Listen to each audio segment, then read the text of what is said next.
يا جماعة لو سمحتم بعد كده اللي عايز حاجة ياخدها وبدون جدال وبدون مناقشة وبدون تعب. الناس أصحاب المحلات بجد قسما بالله دلوقتي بقت بتعاني من غلو أي حاجة. دلوقتي أبسط ما فيها صاحب المحل يقولك الزبون مش متقبلها، الزبون بيجادل، الزبون بيقاوح. يا عم عايز تاخد الحاجة خدها، مش عايز تاخدها ما تاخدهاش سيبها. دلوقتي الكبابجي بيعاني، بتاع العيش بيعاني، بتاع المطعم بيعاني، بتاع القطة بيعاني، البقال بيعاني اللي هو أنا يعني. كل الناس أصبحت بتعاني.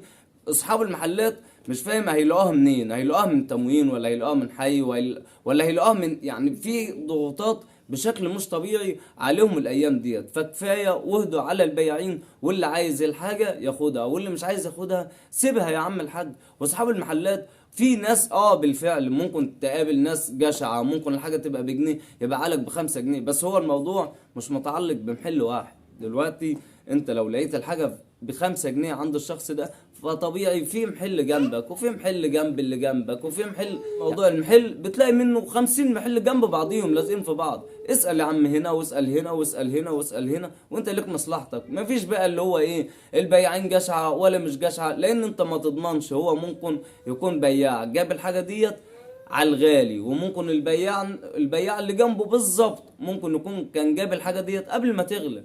فالموضوع ومفيش بقى موضوع ان تجيب السلعه ديت تدخل عند البياع اللي جنبه تلاقيها مثلا عند البياع اللي جنبه بيبيع اقل، ده ابن 60 في 70 الدهاني غاليه. يا عم الحاجه هي مش مستاهله ولا تشتم ولا ما تشتمش. اسأل على الحاجة بتاعتك وتأكد ان تمنها كذا وانت المستفيد. احنا بنقول لك انت المستفيد.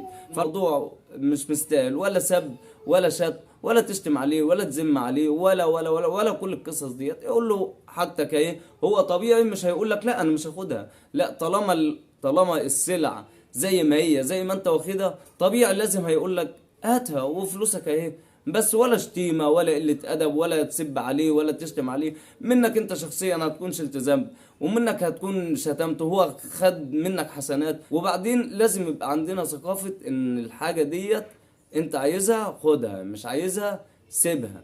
لقيت البياع ده بيبيع السلعة ديت غالية، لا ما تاخدهاش منه، خد من اللي جنبه.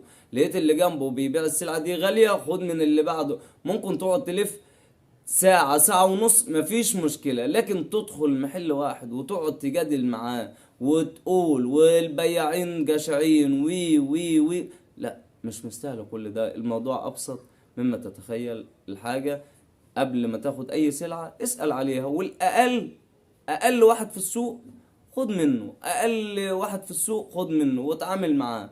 بس ومش هقولك اتعامل معاه، لا يعني أقل واحد في السوق خد منه السلعة ديت. واي سلعة تانية هتاخدها اسأل عليها المنطقة باكملها، مفيش مشكلة عندنا خالص. مفيش مشكلة عند البياع انك تاخد من ده او من ده او من ده هو كله على الله. لكن موضوع انك تيجي تجادل وليه ومش ليه والبياعين جشعين وحسبي الله ونعم الوكيل والكلمتين اللي هو البياع بيحس ان هو اصلا اذنب.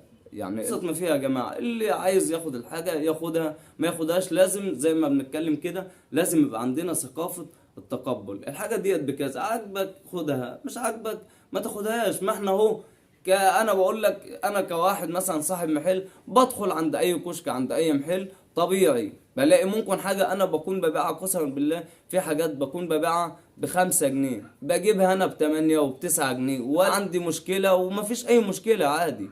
انا بالنسبه لي ما فيش عندي اي مشكله عادي، وانا لو عايزها هاخدها مش عايزها هسيبها. ولا هقول له ليه ده انا ببيعها لا ده انا ببيعها ب5 جنيه عندي انتوا جشعين انتوا.